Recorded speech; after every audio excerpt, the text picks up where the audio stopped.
Esta crisis sanitaria y económica sin precedentes ha obligado a agentes privados y público a adoptar medidas excepcionales. Ha sido también el caso de las autoridades financieras, que han reaccionado de manera ágil y muy acertada en el actual contexto. No obstante, la idea de que la regulación bancaria se ha relajado como consecuencia de la crisis es errónea e invita a la confusión. En este vídeo pretendo aclarar qué se ha hecho y qué no se ha hecho en el ámbito de la normativa bancaria. Las autoridades financieras, y principalmente me refiero al Banco Central Europeo, la EBA, ESMA, han admitido que el punto de partida en términos de capital y liquidez de los bancos es ahora mucho más sólido que, por ejemplo, en la crisis anterior. No obstante, las medidas que se han adoptado pretenden estimular la concesión de crédito, maximizando el uso de los recursos disponibles en los bancos.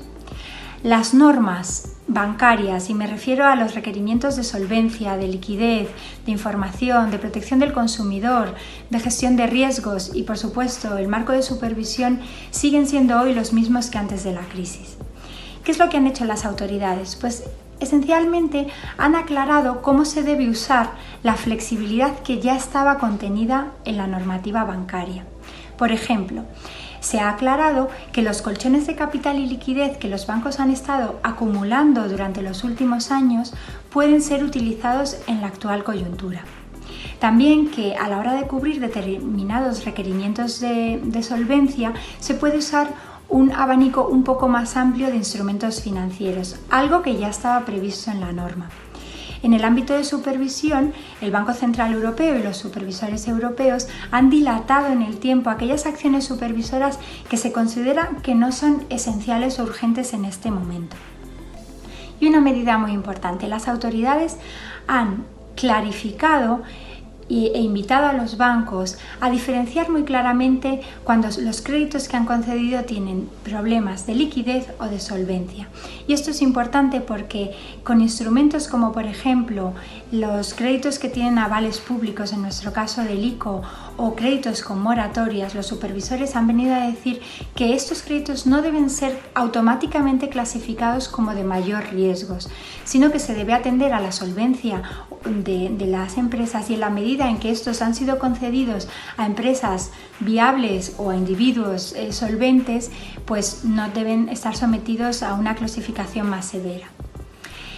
El único cambio normativo que está ahora mismo en discusión en Bruselas y previsiblemente se va a aprobar en los próximos días está referido al reglamento de requerimientos de capital. Y lo que viene es a afectar a los calendarios de implementación de esa norma, de tal forma que medidas que estaba previsto implementar de manera inmediata, si se considera o en las que se considera que puede tener un efecto procíclico y por lo tanto dilatar la recuperación, se las ha pospuesto en el tiempo. Es el caso de la normativa contable IFRS 9. Y hay otras medidas cuya implementación estaba prevista más adelante que se han adelantado en el tiempo, como algunas que afectan a la concesión de créditos a pymes o a infraestructuras. En definitiva, los cambios normativos son mínimos y afectan esencialmente a calendarios de implementación.